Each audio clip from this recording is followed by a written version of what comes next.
वाराणसी के गंगा किनारे, जहां मौत की छाया हमेशा मंडराती रहती है, वहां मसान घाट स्थित है। ये घाट नहीं, मौत का दरवाजा है। दिन रात जलती चिताओं की लपटें, धुएं की महक और रोते बिलखते लोगों की आवाजें, ये सब मसान घाट का हिस्सा है।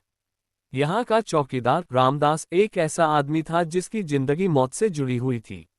रामदास की उम्र करीब 60 साल की थी, लेकिन उसकी आंखों में एक ऐसी गहराई थी जो सदियों की कहानियां कहती थी। उसका चेहरा झुर्रियों से भरा लेकिन मजबूत, कंधे झुके हुए लेकिन इरादा अटल। वह घाट पर रहता था, एक छोटी सी झोपड़ी में, जहां से वह हर आने जाने वाले को देखता था। रामदास का जन्म इसी घाट के पास हुआ था। उसके पिता भी यहीं के चौकीदार थे। बचपन से ही वह लाशों को जलते देखता आया था। कभी कभी रात में जब हवा ठंडी हो जाती, वह चिताओं के पास बैठकर सोचता कि मौत क्या है, क्या आत्मा सच में घूमती है। लेकिन वह कभी डरता नहीं था। मौत उसके लिए रोजमर्रा की बात थी। घाट पर आने वाले लोग उसे बाबा कहकर बुलाते थे। वे उसे सम्मान देते थे, क्योंकि वह न सिर्फ घाट की रखवाली करता, बल्कि दुखी परिवारों को सांत्वना भी देता। सब मोह माया है बेटा, आत्मा अमर है, वह कहता। लेकिन रामदास के मन में एक राज था जो किसी को नहीं पता था। एक रात की बात है। बारिश हो रही थी, गंगा की लहरें उफान पर थीं। घाट पर सन्नाटा था, सिर्फ चिताओं की आग की चटकने की आवाज। रामदास अपनी झोपड़ी में बैठा चाय पी रहा था जब उसे एक अजीब सी आवाज सुनाई दी, जैसे कोई रो रहा हो, लेकिन दूर से। वह बाहर निकला। बारिश में भीगते हुए वह घाट की सीढ़ियों पर गया। वहां एक औरत खड़ी थी, सफेद साड़ी में। उसके बाल खुले, चेहरा पीला।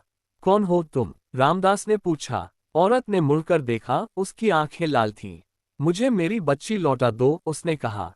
रामदास चौंक गया। ये घाट पर कोई नई बात नहीं थी, लेकिन इस औरत में कुछ अलग था। वह पारदर्शी लग रही थी, जैसे हवा। रामदास ने सोचा शायद कोई दुखी माँ है। वह उसके पास गया, लेकिन जैसे ही उसने हाथ बढ़ाया, औरत गायब हो गई। सिर्फ हवा का झोंका बचा। रामदास की रूह कांप गई। पहली बार उसे डर लगा। वह वापस झोपड़ी में आया, लेकिन नींद नहीं आई। सुबह होने पर वह घाट के पंडित जी से मिला। बाबा, रात में एक औरत दिखी, उसने बताया। पंडित जी ने कहा, यह मसान घाट है रामदास।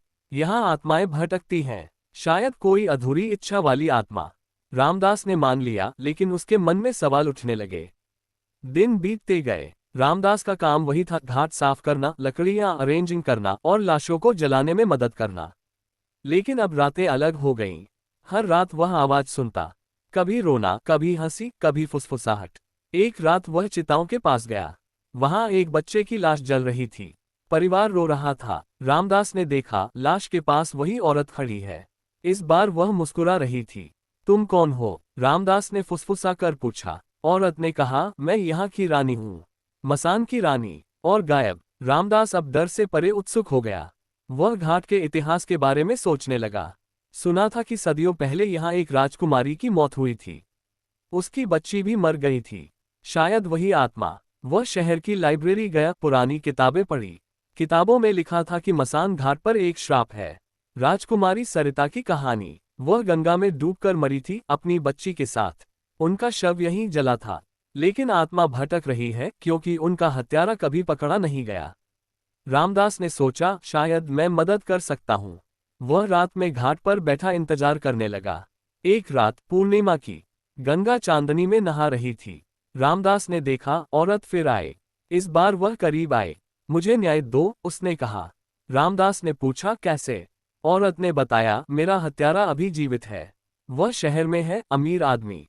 नाम है विजय सिंह। रामदास चौंक गया। विजय सिंह तो शहर का बड़ा व्यापारी था, लेकिन कैसे साबित करे? रामदास ने जांच शुरू की। दिन में वह घाट छोड़कर शहर जाता, लोगों से बात करता। पता चला कि विजय सिंह की जवानी में एक स्कैंडल था, एक औरत से संबंध जो गायब हो गई। रामदास ने सोचा, यही है। लेकिन कैसे पकड़े? वह पुलिस के पास नहीं जा सकता, क्योंकि आत्मा की बात कौन मानेगा। रातें और डरावनी हो गईं। अब और आत्माएं दिखने लगीं। बच्चे, बूढ़े, जवान सब रामदास से बात करते। हमें मुक्ति दो, वे कहते। रामदास समझ गया कि वह चुना गया है। मसान घाट का चौकीदार सिर्फ रखवाली नहीं करता, वह आत्माओं का रखवाला है। एक दिन विजय सिंह की मौत की खबर आई। वह बीमार था। उसकी लाश मसान घाट पर आई। रामदास ने देखा, परिवार रो रहा था।